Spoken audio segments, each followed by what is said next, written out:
el tema que vamos a hablar el día de hoy es las funciones notariales, ¿sí? Ese sería el tema principal que vamos a abordar el día de hoy.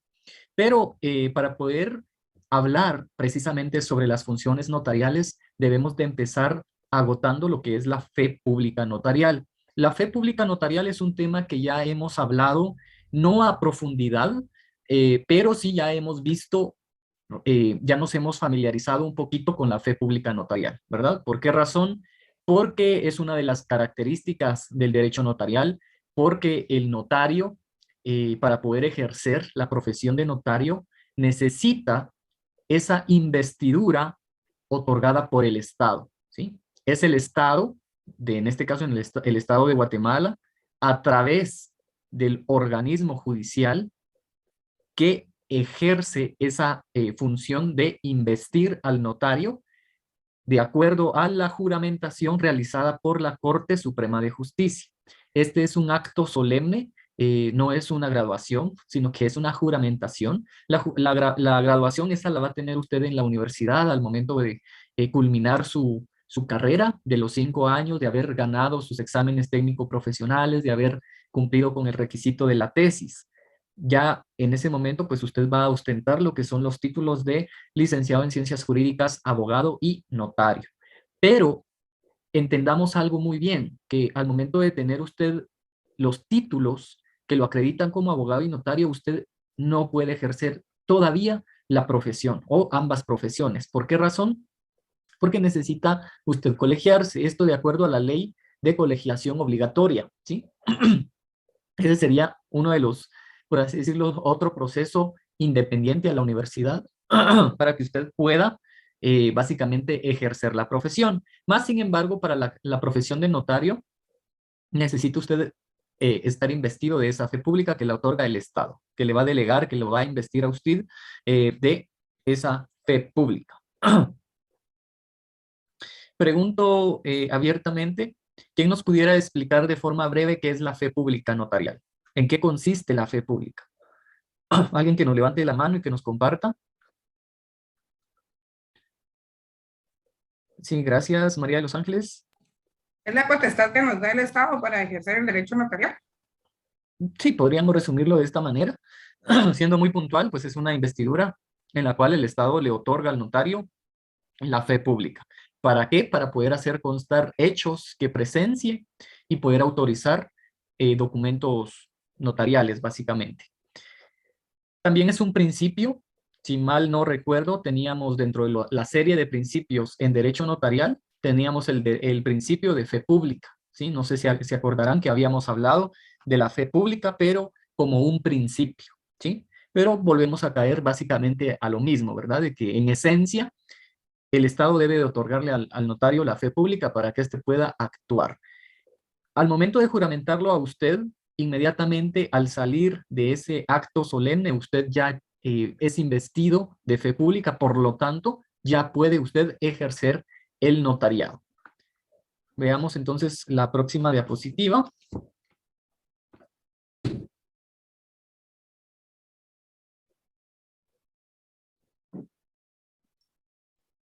Porque se quedó trabada. Vamos a ver.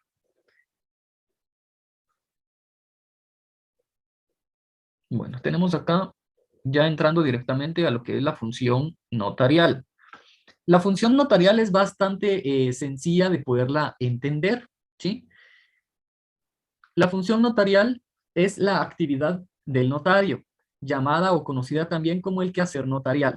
Es un sinónimo de la actividad que desarrolla el notario en su notaría, es decir, son las diversas actividades o tareas que realiza el notario en su oficina, en su despacho. ¿Qué es la función notarial? Es el quehacer del notario, ¿sí? No se diga más, creo que no, para poder tener una definición acertada de la función notarial, esto consistiría en las actividades que realiza el notario, es decir, su trabajo, ¿sí? Trabajar como notario prácticamente, ¿verdad? Entonces, de forma general, el notario, al momento de pues, ostentar la fe pública, ya puede iniciar a trabajar, ¿sí? Puede ser que tenga una oficina jurídica, puede hacer que hayan otros notarios o colegas, ¿verdad? Que vayan a ofrecerle integrarse a un bufete y puedan trabajar, ¿verdad? Conjuntamente. o bien pueda trabajar el notario en alguna institución de iniciativa privada, ¿verdad? O en el Estado. Pero realmente muchos de nosotros trabajamos de forma independiente la profesión. Entonces, la función notarial es el conjunto de actividades, de tareas que realiza el notario en su despacho o en su oficina. De la función notarial nacen alrededor de 4 teorías, ¿sí? Existen alrededor de 4 teorías, 4 criterios, 4 corrientes, desde el punto de vista en donde nosotros nos enfoquemos, desde el punto de vista de cómo lo veamos, así también vamos a tener estas distintas teorías sobre la naturaleza de la función notarial, ¿sí? A qué categoría pertenece, a qué teoría pertenece. Tenemos la primera teoría, que es la funcionarista o funcionalista. Esta se relaciona con que el notario es un funcionario y es ahí la razón de que debe de ejecutar una serie de funciones al momento de que el notario se ponga a trabajar. La número 2 es la teoría profesionalista o profesionista, ¿sí? Esta se relaciona con el título profesional que el notario ostenta. En este caso sería el título de notario. Entonces, a raíz de ser un profesional, va a conllevar que el notario pueda actuar y pueda ejecutar diversas funciones. También tenemos una teoría ecléctica. Cuando me refiero a la teoría ecléctica, importante, esta es también conocida, es llamada, es denominada como teoría mixta, ¿sí? ¿Por qué es una teoría mixta? Porque básicamente tiene características de la primera y de la segunda, ¿sí? Eso significa que la teoría ecléctica o teoría mixta va a tomar ciertos elementos de la teoría funcionarista o funcionalista y también va a tomar ciertas características o elementos de la teoría profesionalista o profesionista, ¿sí? Entonces es un mix, ¿verdad? Y la número 4, que es la teoría autonomista. ¿Qué significa que sea autónoma? Que es independiente, ¿sí? No se inclina por ninguna de las anteriores, porque esta teoría estima de que el notario es un ente, un profesional independiente, es totalmente autónomo, ¿sí? Pero vamos a ver cada una de ellas en la siguiente diapositiva. Dentro de esta tabla que vemos en este momento, tenemos acá cada una de ellas, podemos encontrar diferencias entre las unas y las otras. Entonces vamos a pedir aquí al compañero Marvin Plató que nos pueda dar lectura a la primera columna, teoría funcionalista, por favor. Teoría funcionalista. Señala que el notario actúa en nombre del Estado. Algunas leyes lo definen como funcionario público, investido de fe pública, para autenticar y legitimar los actos que requieren su intervención. Ver libro segundo, parte especial del Código Penales, Código Penal, artículo 422, 437, 438 y Código Civil. Código Civil del artículo 92. Gracias. Entonces, Marvin, si tiene ahí a la mano su código penal o alguien que nos pueda colaborar, si ya tienen ahí su código penal, que nos puedan dar lectura al 422, 437 y 438.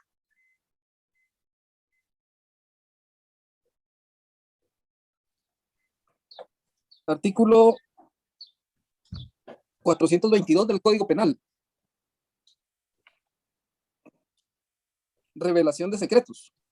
Comete el delito de revelación de secretos el funcionario o empleado público que revele o facilite la revelación de hechos, actuaciones o documentos de los que tenga conocimiento por razón del cargo y que por disposición de la ley debe permanecer en secreto.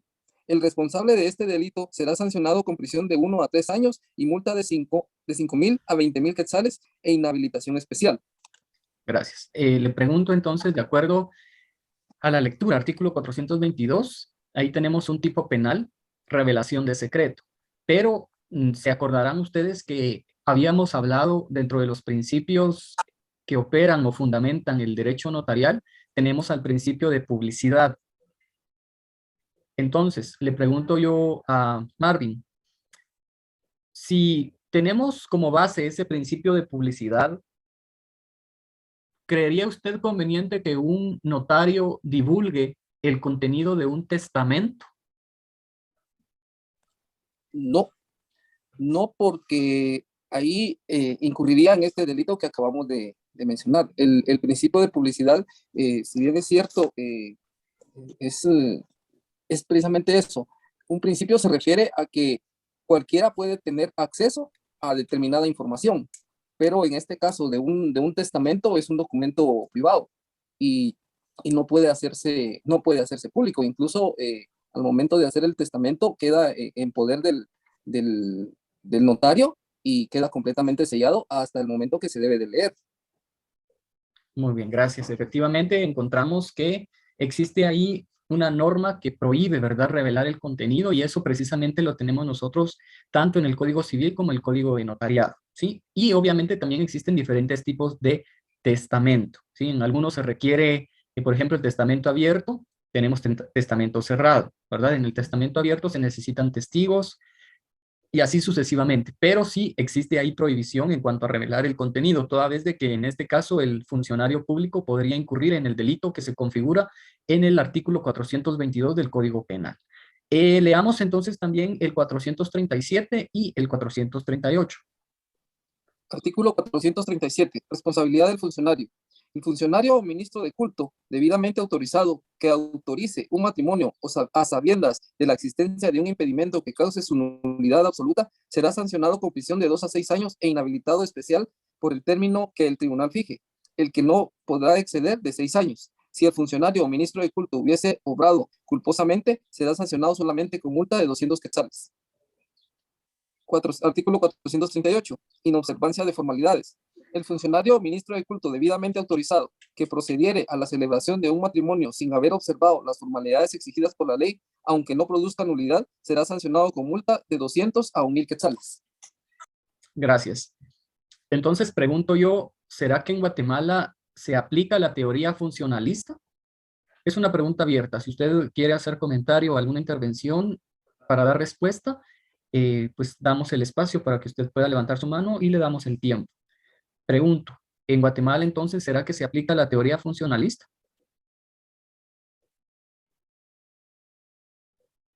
Si se aplica, ¿por qué razón se aplica? O si no se aplica, ¿por qué razón no se aplica? Sí, Carol. En lo que usted nos escribe ahí, dice de que en algunas leyes se le va a considerar como funcionario público al notario. Y entonces en estos artículos que leyó Marvin, hace referencia a eso, ¿verdad? Que es considerado como funcionario público. Entonces sí se aplica porque en la ley está dispuesto de esa manera. Correcto. Entonces la lógica jurídica en cuanto a la teoría funcionalista y la conclusión que podemos nosotros hacer es que efectivamente en Guatemala se aplica la teoría funcionalista o funcionalista. ¿Por qué razón sucede esto? Porque la misma ley refiere en su contenido que el notario no directamente expresamente lo establece, pero indirectamente, ¿verdad? Está indicando ahí que es un funcionario público, ¿sí? Veamos, alguien que tenga su código civil, que nos pueda dar lectura, artículo 92. Funcionarios, dice ahí, que pueden autorizar matrimonio. ¿Quiénes serán esos 4 funcionarios que establece el Código Civil? Sí, María de los Ángeles, vamos a escucharle. Lo leo yo. Gracias. Funcionarios que pueden autorizar el matrimonio. El matrimonio debe autorizarse por el alcalde municipal o el concejal que haga sus veces, o por un notario hábil legalmente para el ejercicio de su profesión. También podrá autorizarlo el ministro de cualquier culto que tenga esa facultad otorgada por la autoridad administrativa que corresponde. Gracias. Entonces vemos que automáticamente se configura de que el notario es considerado ante la ley un funcionario público, ¿sí? Y ahí nos indica en el título de ese artículo 92 que efectivamente los funcionarios autorizados para autorizar matrimonio son, y menciona dentro de ellos al notario, ¿sí?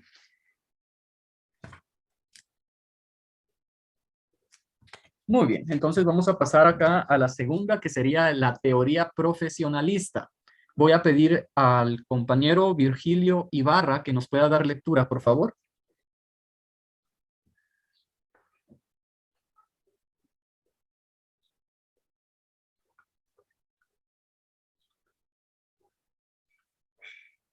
Creo que no se encuentra. Ejen López.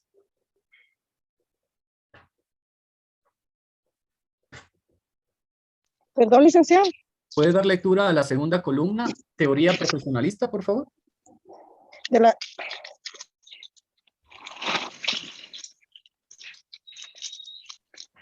Esta corriente nace en contrato y posición de la teoría funcionalista, que atribuye a las funciones, a la función notarial, ser una actividad eminente, profesional y técnica. ¿Hasta ahí, licenciado? Así es. Pregunto, Eyen, le pregunto yo, ¿a qué sistema notarial pertenece el Estado de Guatemala? Lo hablamos la clase anterior. Hablamos de los sistemas notariales, vimos cuáles son los más importantes, vimos un listado de países también. Entonces, en cuanto a lo que usted pudiera recordar, ¿cuál es el sistema notarial que utiliza Guatemala? Fíjese que no recuerdo nada, licenciado. La verdad que no, ese día andaba trabajando y no puse atención. Perdón. Bueno, no se preocupe. Sí, Marvin Plato. Guatemala pertenece al sistema notarial latino. Al sistema notarial latino. Recordemos ahí, importante, esta es pregunta no solamente de examen parcial, sino que es una pregunta de exámenes privados. Entonces, es importante que usted se grabe que pertenece el Estado de Guatemala al sistema de notariado latino, ¿sí? Y Marvin, ya que usted nos estableció que pertenece ahí al sistema de notariado latino, ¿nos puede usted recordar cuáles eran las características de ese sistema? Las características. Entre las características es que no entra a orientar la redacción del documento, por lo tanto no da asesoría a las partes. Ese es... Perdón, ese es el sajón. Perdón. Gracias. Ese es el sajón. Pertenece a un colegio profesional, en caso de Guatemala, colegio de abogados. Marvin, ese es. Está. Sí, la segunda es la responsabilidad del ejercicio profesional, es personal. La tercera, el ejercicio puede ser cerrado o abierto. Hablábamos del números clausus, números apertus, limitado o ilimitado. El cerrado tiene limitaciones territoriales, más conocido como notario de número o numerario. En Guatemala el sistema es abierto, ya que no se tiene ninguna limitación dentro del territorio nacional. Es incompatible con el ejercicio de cargos públicos que lleven ajena jurisdicción, así también para los funcionarios y empleados de los organismos ejecutivos y judicial y de las municipalidades que devengan sueldos del Estado o del municipio, y el presidente del organismo judicial. Debe ser profesional universitario, desempeña una función pública no dependiente de la actividad administrativa, es un profesional del derecho, pero algunas de sus actuaciones son las de un funcionario público, y existencia de un protocolo notarial en el que se asientan todos los escritos que autoriza. Gracias. Entonces ahí vemos varias características importantes del sistema de notariado latino. Dentro de las más importantes, bueno, todas básicamente son importantes, pero relacionadas a la teoría profesionalista, es que debe de ser un profesional del derecho. Por tanto, debe de estudiar una carrera profesional en alguna universidad. Y como vemos acá en esta teoría profesionalista, establece, ¿verdad?, que el notario es un profesional. Por tanto, pregunto yo, ¿será que la teoría profesionalista la podemos nosotros tomar en consideración, siendo que Guatemala ha adoptado el sistema notarial latino? ¿Será que también aplicamos en Guatemala la teoría profesionalista o solamente la teoría funcionalista? También la profesionalista, porque si usted no tiene fe pública, no puede ejercer. Así es, y si usted no estudió una carrera profesional en el sistema latino, que en este caso Guatemala pertenece a ese sistema, entonces no puede ejercer la profesión. Por tanto, teoría profesionalista también es una teoría que se aplica acá en Guatemala en cuanto a la función notarial. Veamos entonces qué dice la teoría ecléctica. Ya les había indicado que es una teoría mixta porque incluye características o elementos de la teoría funcionalista y de la teoría profesionalista, ¿sí? Vamos a escuchar a Jessica Zuban, por favor. Teoría ecléctica, compañera.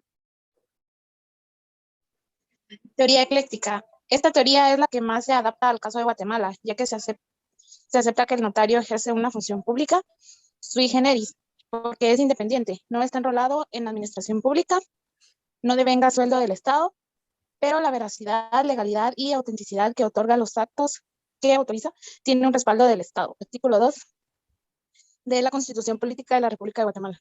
Gracias. Muy bien. Entonces, en el caso de Guatemala vamos a establecer que es la teoría ecléctica que se ajusta más, ¿verdad? Sabiendo que la teoría ecléctica nace precisamente porque es una mezcla de la teoría funcionalista, teoría profesionalista, ¿verdad? Entonces la teoría ecléctica, esa es la razón de ser que mezcla ambas, de las cuales ya hablamos y de las cuales en Guatemala, pues sí, literalmente las tomamos nosotros en consideración es porque existe fundamento, ¿sí? Bueno, tenemos en la última columna lo que es la teoría autonomista. Veamos qué dice esta teoría, esta corriente. Esta posición sostiene que la función notarial es autónoma. El notariado se ejerce como una profesión libre e independiente, siendo considerado el notario como un oficial público y no como un funcionario. Esta no operaría en Guatemala en el tema de ser tratado como un oficial público, pero en relación a cómo ejerce el notariado en Guatemala, el notario, sí la podemos nosotros también tomar en cuenta. ¿Por qué la deberíamos de tomar en cuenta la teoría autonomista en el caso de Guatemala?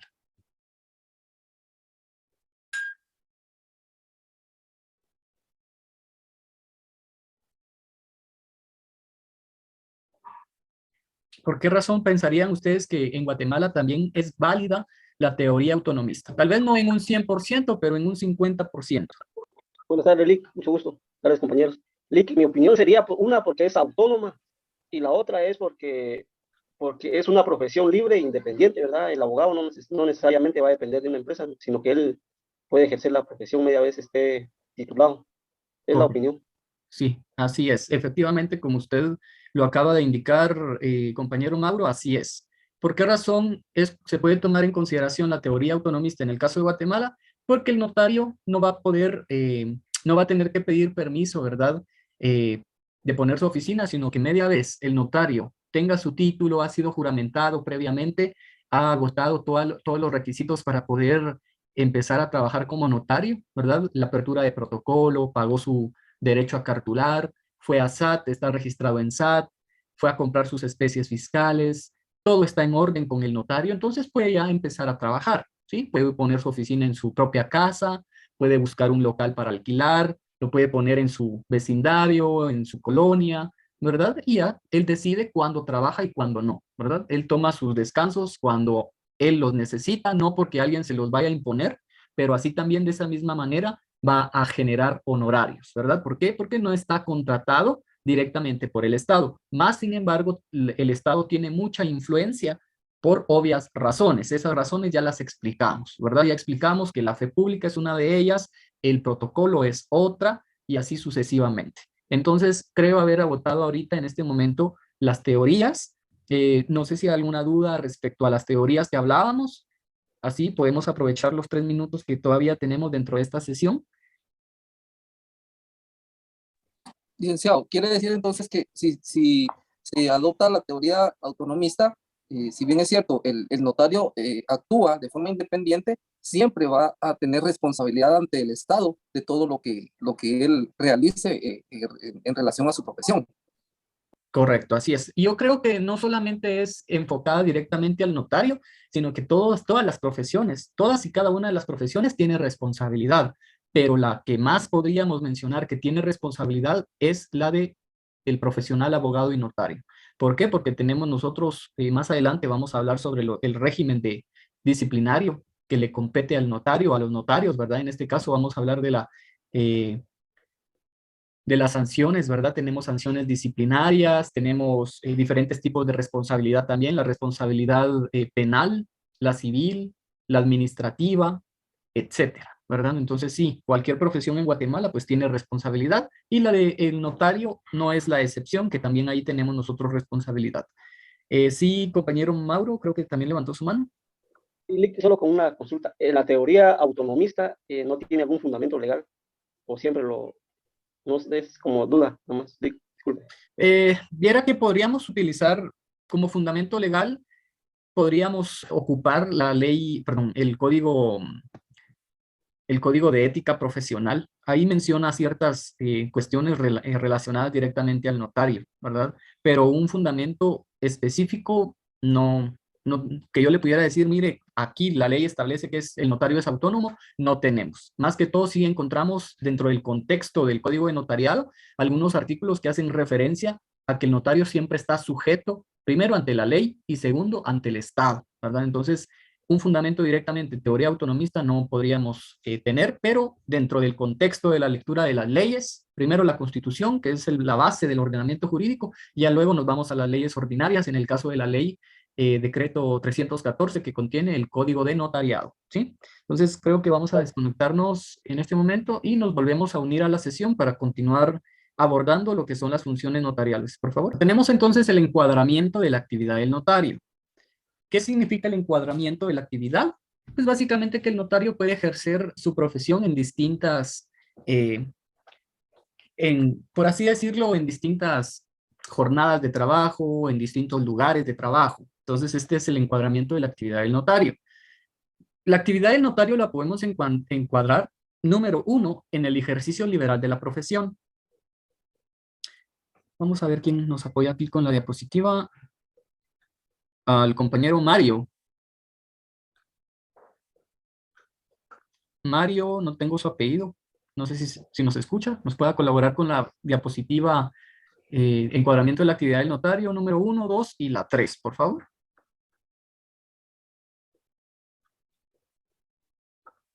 Perdón, es que me sacó el internet. ¿Qué me estaba diciendo? Disculpe. Sí, le estaba solicitando ahí su colaboración para que nos dé lectura a la presentación que tenemos en este momento compartida. Está en el encuadramiento de la actividad del notario. La actividad del notario la podemos encuadrar. 1, en el ejercicio liberal de la profesión. Es el campo de actuación del notario, ya que este ejercita su función en el mundo de los particulares, desarrollando su actividad a los particulares. Lo hace cuando autoriza actos y contratos en que interviene a requerimiento de parte. Gracias. Ahí estamos, hasta ahí. Vamos a continuar, pero le quería preguntar yo en este momento algo directamente hacia su persona. En el caso, hipotéticamente hablando, suponiendo, ¿verdad?, que usted ya es notario, ¿verdad? Ya se graduó, ya fue su juramentación, ya compró sus especies fiscales, ya está listo para trabajar. ¿Cuál es su aspiración realmente? ¿Poner su propia oficina como notario, dedicarse más a la abogacía o mezclar las dos, ¿verdad? Abogacía y notariado juntamente? Cuéntenos, ¿cuál sería, digamos, suponiendo que ya usted está listo para trabajar el día de hoy, cuál sería su objetivo, su misión? Fíjese, Lee, que le voy a comentar, mis hermanos son abogados. Tengo 2 hermanos aparte que son abogados, ellos tienen un bufete jurídico, ¿verdad, Lick? Muy bien. Yo en este momento trabajo para la SAT y sí, la intención es ejercer con ellos, ¿verdad? Mire, realmente yo lo que me gusta realmente es lo procesal, ¿verdad, Lick? Eso es lo que me gusta a mí, todo el proceso y todo eso. En eso me enfocaría a mí. La verdad, les soy sincero, el notariado no mucho me llama la atención, pero hay que aprenderlo, ¿verdad, Lick? Pero el notariado realmente no, o sea, lo tengo que aprender porque lo tengo que aprender, pero no es que me llame la atención, ¿verdad? Correcto, sí.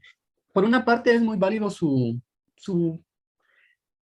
criterio, precisamente porque hay muchos colegas que no les gusta el notariado, ¿verdad? Dicen que es ir a sentarse a una oficina todo el día, escrituras, ¿verdad? Lo sienten como algo aburrido, ¿verdad? No le ven tanta gracia a la profesión. Ahora el tema de abogado, pues obviamente es distinto, en constante movimiento todo el día, ¿verdad? De que hay que ver audiencias, hay que preparar expedientes, que hay que ir a procurar, ¿verdad? Ir a hablar con Ministerio Público, solicitar algún documento, una situación ahí, ¿verdad? Pero sí, efectivamente la carrera de abogacía es bastante dinámica. En relación al derecho notarial o a los notarios, notarias que ejercen notariado, pues sí, es de escritorio, el trabajo es de escritorio, ¿verdad? Entonces, hay quienes han llegado a graduarse y no ejercen notariado, ¿verdad? Más que todo el conocimiento que han absorbido en las clases, en la carrera profesional, ese es el único conocimiento que tienen, ¿verdad? Ya al momento de que usted le diga, mire, fíjese que necesito una escritura, le dicen, mire, yo no trabajo notariado, busque mejor a un notario que sí trabaje esa área, ¿verdad? Porque yo solo me dedico a la abogacía, lo cual es válido, ¿verdad? ¿Por qué razón es válido? Porque es el ejercicio liberal de la profesión, ¿verdad? Hay quienes trabajan el derecho notariado y cuando se dan cuenta de que es un tanto No es estresante. El derecho notarial no es estresante, no tiene usted que ver problemas. ¿Por qué razón no tiene que ver problemas? Porque dentro de las características que hablábamos del derecho notarial es que hay ausencia de litis, de controversia, de contiendas, de disputas, de conflicto de intereses, ¿sí? El derecho notarial no viene a resolver ese tipo de problemas. Para ello está la calidad o la actuación de abogado y precisamente usted va a tener esas dos profesiones conjuntamente, ¿sí? Entonces, acá, atendiendo al comentario del compañero Mario, pues ya escucharon ustedes, ¿verdad? Que no tiene tanto interés por ejercer la profesión de notario, más que todo sería abocarse a la profesión de abogacía, lo cual es totalmente válido. Pero en el caso hipotéticamente hablando de que él quisiera trabajar en el despacho que ya tienen ahí sus familiares, en el bufete jurídico, pues ellos van a colocar ahí, digamos, que su horario, ¿sí? Si trabajan en la mañana, trabajan todo el día de 6 de la mañana a 6 de la tarde, si solamente trabajan 3 horas al día, si trabajan lunes, miércoles y viernes y descansan martes, jueves, sábado y domingo, si trabajan de lunes a domingo, ¿verdad? Eso ya es totalmente a discreción del notario, de la notaria que vaya a tener su despacho. Hay quienes no van a ejercer la profesión de notario, ¿verdad? Y también es válido, ¿sí? También hay que atender, por ejemplo, en este tema, que no existe subordinación alguna. No existe un jefe, por tanto, no existe subordinación. La subordinación que podría existir es de notario hacia su procurador, notario hacia su secretaria. Esa sería la única subordinación, pero sería de ellos, de sus trabajadores hacia usted, no tanto usted hacia alguien más, ¿verdad? Porque dentro de ese nivel de jerarquía se supondría que usted sería el jefe o el superior a cargo. Sí, Mauro Tajiboy.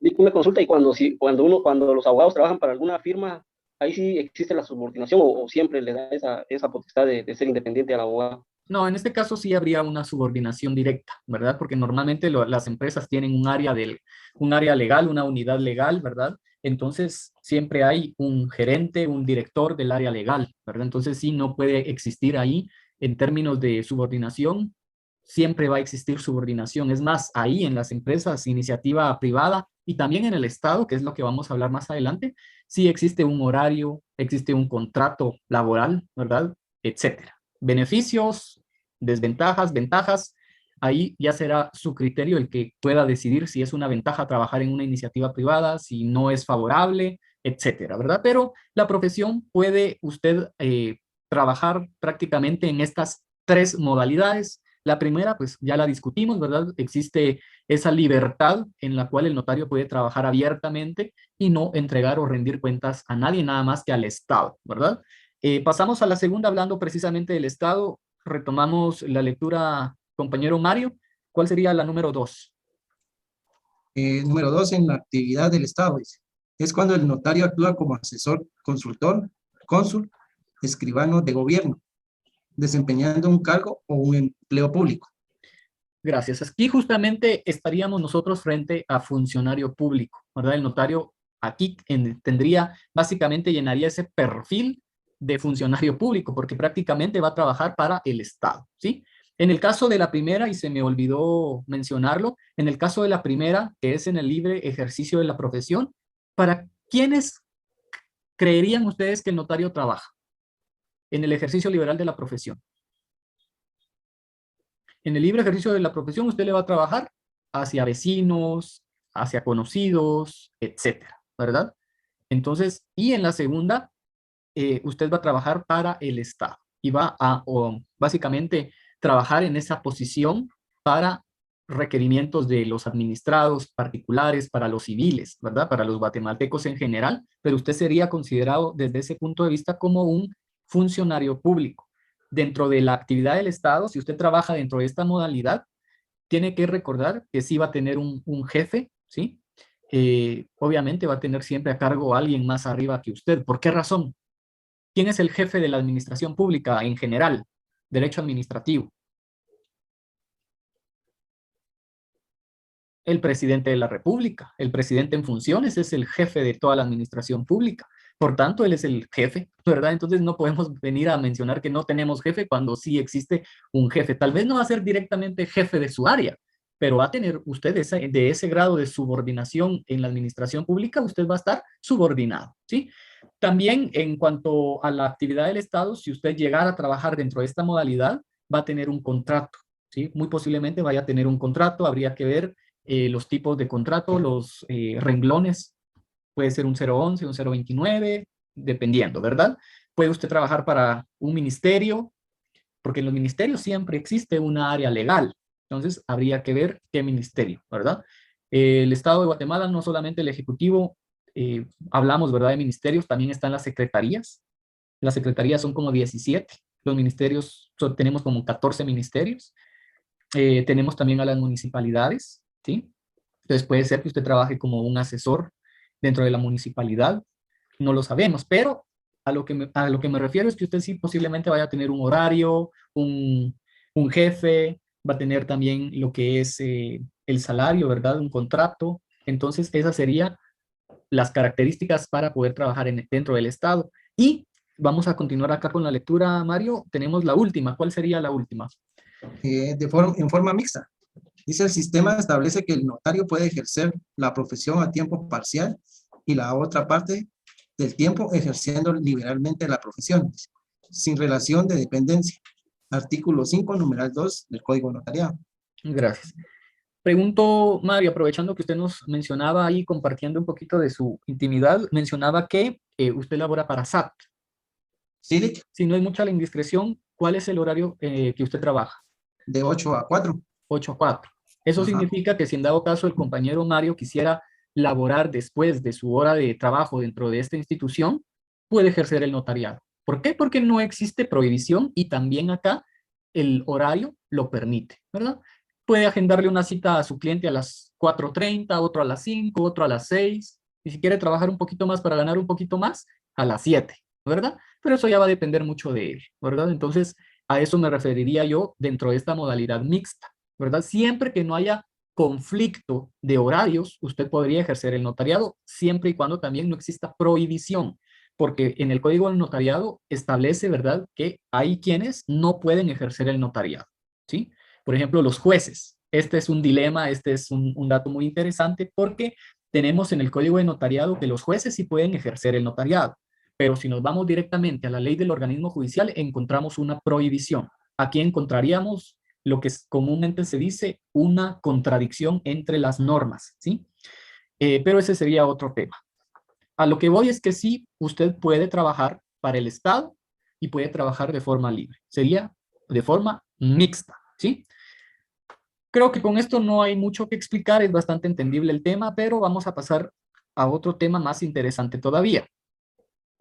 Tenemos en pantalla lo que son las funciones notariales.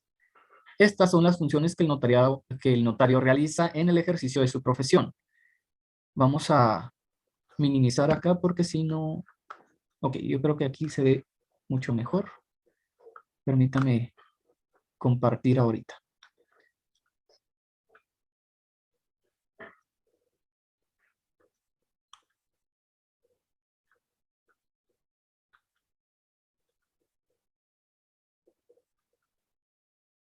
Estas 6 funciones les recomendaría memorizarlas, ¿sí? Memorizarlas porque es algo tan básico, tan esencial para poder ejercer el derecho notarial. Es precisamente las funciones notariales, es el trabajo que usted va a realizar. Aquí se basa cómo usted va a trabajar. Aquí es la clave, estas funciones que tenemos enfrente en pantalla, estas son la manera como un notario debe de trabajar, ¿sí? De principio a fin, ¿sí? Esta es la clave, la base. Entonces, tenemos las funciones notariales, son 6, ¿sí? Y van en el sentido del reloj, ¿sí? Tenemos la número 1, vamos a colocar aquí tenemos la número 1, número 2, número 3, número 4, número 5, número 6 y número 7. Son 7. Funciones notariales. Principiamos con la función receptiva, luego pasamos a la función directiva o asesora, luego a la función legitimadora, pasamos luego a la función modeladora y luego función preventiva y terminamos con la función autenticadora, ¿sí? ¿A qué me refiero yo? Vamos a hablar de forma general para que la vayamos comprendiendo. ¿A qué me refiero yo con estas funciones? Pues al principio, recordemos que eran las funciones notariales, el conjunto de actividades que el notario realiza en su oficina profesional, ¿sí? Es el quehacer del notario, ¿sí? Función receptiva. Está usted en su despacho y por lo pronto viene un cliente, ¿sí? Recordemos también que una de las características y uno de los principios del derecho notarial es que es a petición de parte. Ahí encontramos el principio de rogación. ¿Alguien nos puede recordar qué es el principio de rogación? Que los servicios del abogado van a ser requeridos, licenciada. Gracias. ¿En qué artículo tenemos ese principio fundamento jurídico, compañera? Permítame, porque no tengo a la mano.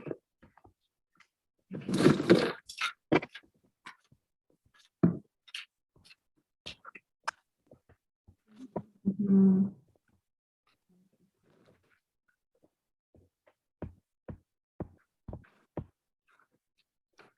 En el artículo 1 del Código Notariado, licenciado, que dice, en la parte que dice a requerimiento de parte. ¿Y todo completo? Háganos favor de darlo. Bueno, está bien. Artículo 1, el notario tiene fe pública para hacer constar y autorizar actos y contratos en que intervenga por disposición de la ley o a requerimiento de parte. O a requerimiento de parte. Ahí señalaron ustedes, si no estoy mal, les solicité yo que subrayaran, resaltaran, colocaran ahí una línea, una flechita indicando que es el principio de rogación. El principio de rogación es efectivamente lo que mencionó la compañera. Usted no puede ir en la calle ofreciendo los servicios, ¿sí? ¿Por qué? Porque eso se consideraría competencia desleal y puede usted incurrir en sanciones si es que algún otro colega malintencionado también, ¿verdad? Para que no le quite clientes, lo vaya a denunciar ante el Tribunal de Honor del Colegio de Abogados y Notarios. Pero entonces evitemos esos riesgos. Hay quienes sí lo hacen, pues que ellos lo hagan, pero usted preferiblemente no lo tiene que hacer. Y tenemos acá la función receptiva de la cual yo les hablaba, es que entonces va a llegar el cliente, no porque usted le haya ofrecido el servicio, sino porque el cliente necesitaba, ¿verdad? El cliente necesitaba un documento y por lo pronto se da cuenta que usted recién aperturó su oficina jurídica y viene porque usted da precios, no baratero, ¿verdad? Pero da precios razonables, está empezando, ¿verdad? A ejercitar la profesión en el caso de notario, pero por X o Y razón el cliente llegó a su despacho, a su oficina jurídica. ¿Qué es lo primero que va a hacer el cliente? Es venir a preguntar, ¿verdad? Mire, licenciado, licenciada, disculpe, yo necesito un documento. Tengo un local en el mercado y quisiera yo rentarlo, pero viera que me quedó mal la última vez que yo alquilé, 5 años alquilé local y resulta que el señor no se quería salir, ya llevaba alrededor de 5 meses en atraso y cómo me costó. ¿Será que usted no me ayuda con un documento, mi contrato, ¿verdad?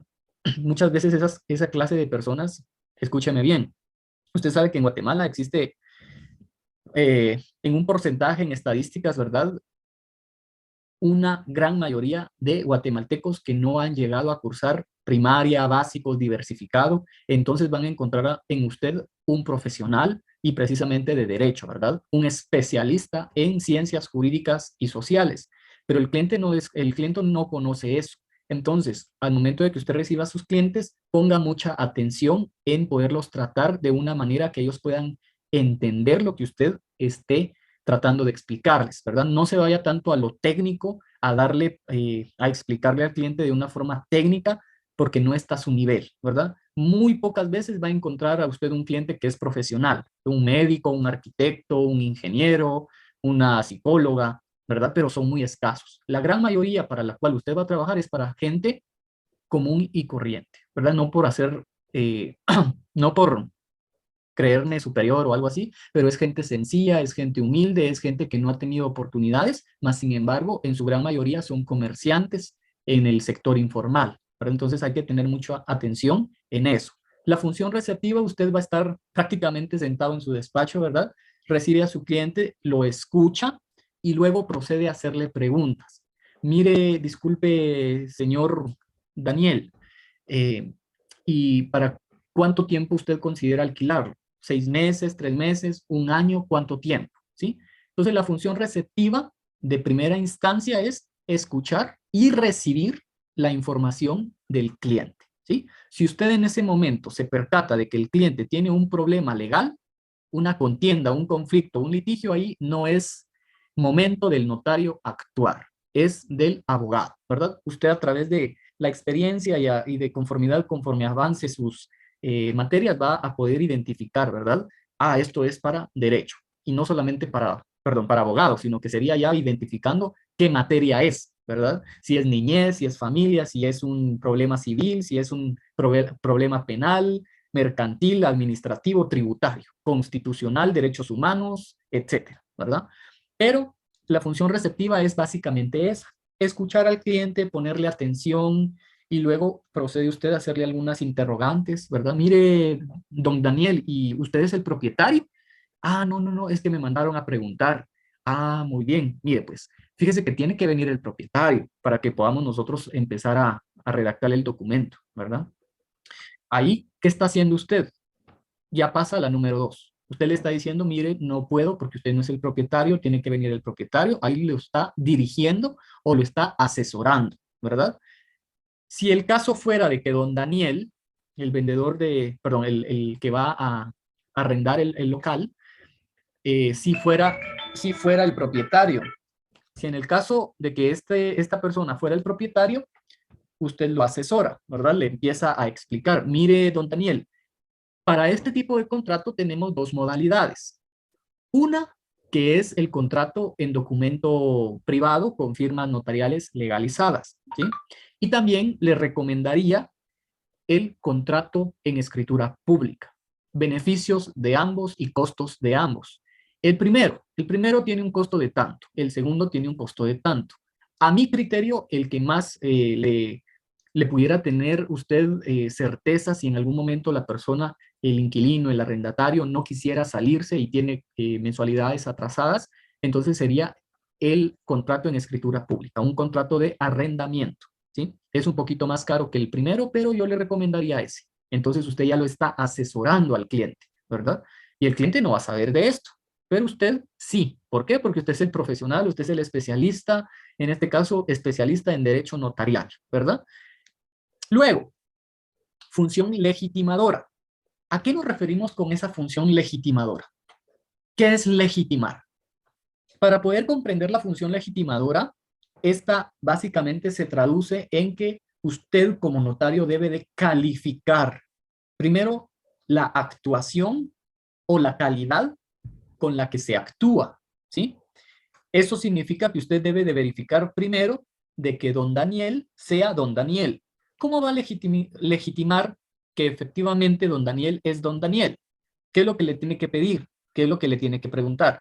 Bueno, primero, sabemos que, de acuerdo a la ley del Registro Nacional de las Personas, establece que la aportación de documento personal de identificación es obligatoria, por lo tanto, usted le pide, en primer lugar, el documento personal de identificación. Segundo, como don Daniel dijo que él era el propietario del inmueble que quiere dar en arrendamiento, usted va a solicitar que le exhiba el título o el certificado de propiedad en el que funda su derecho. Si él no lo tiene, discúlpeme, don Daniel, fíjese que necesito yo validar efectivamente que usted es el propietario, ¿sí? Entonces, hagamos algo. Yo le puedo verificar, deme la finca folio libro, vamos a verificar, puedo sacarle yo una consulta electrónica a distancia en el registro de la propiedad para verificar que el inmueble esté a su nombre. No es porque yo desconfíe de usted, ¿verdad? Eso le dice usted, pero usted va a desconfiar de todo mundo, ¿verdad? Entonces le pide, si no le lleva el señor el título de propiedad, no se puede hacer. Si no quiere él sacar la consulta electrónica a distancia, usted se la puede sacar, ¿verdad? Habiendo verificado el nombre, apellidos y datos de identificación del cliente, se procede a verificar también el título en el que se funda el derecho. ¿Consideran ustedes que hasta este momento se pudiera crear el contrato de arrendamiento o nos faltaría algo? A su criterio, ¿ya podríamos iniciar a trabajar el contrato de arrendamiento o todavía no? Lick, ¿faltaría la contraparte o solo el propietario y el abogado se puede hacer? Correcto. Ahí nos faltaría la otra parte interesada, ¿verdad? Tenemos al arrendador, nos faltaría el arrendatario, ¿sí? Si estamos hablando del contrato de arrendamiento. En el caso que fuera una compraventa, usted ya sabe que necesitamos a ambos, ¿sí? Al vendedor y al comprador. Entonces, por lo tanto, en este momento todavía no podemos iniciar a crear esa escritura pública, contrato de arrendamiento. Pero si el caso fuera diferente y los dos interesados están, los dos otorgantes están acá, pues no hay ningún problema, usted procede de una vez, ¿sí? Y ahí es donde entra la función modeladora. Esa función modeladora básicamente es, como su nombre lo establece, ¿verdad? Es de modelar, moldear, de poder crear. En este sentido del notariado, pues estaríamos frente a la redacción del instrumento público. Ya le había aconsejado en la función número 2, en la función asesora y directiva, cuáles eran las posibilidades o las opciones que usted le dio a su cliente, que si era en contrato privado, que si era en escritura pública. Al final, el señor don Daniel, para asegurarse y para tener mayor garantía y amparo legal, le solicita a usted como notario que fuese en escritura pública. Eso significa que va a tener que utilizar una hoja de papel sellado especial para protocolo para poder crear esa escritura que contendrá el contrato de arrendamiento, ¿sí? Y básicamente la función modeladora es esa. Usted ya sabe cuáles son los pasos para crear una escritura porque usted ya lo hizo, ya estuvo expuesto a la creación y a la redacción de la escritura de compraventa. Por tanto, sabe usted que debe de cumplir con los requisitos que contiene el artículo 29 del Código de Notariado, ¿sí? Todos esos requisitos los debe de cumplir. Y también debe de apoyarse en el Código Civil. ¿Por qué en el Código Civil? ¿Por qué tenemos que ver el Código Civil?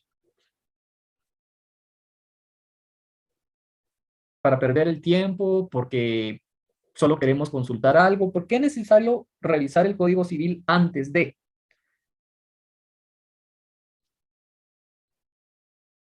¿O no lo revisamos? ¿Qué dicen ustedes? ¿Lo revisamos? Porque o no en lo el revisamos? código civil nos dice, depende qué va a ser, si es un matrimonio, si es una escritura pública, si es una propiedad y todo.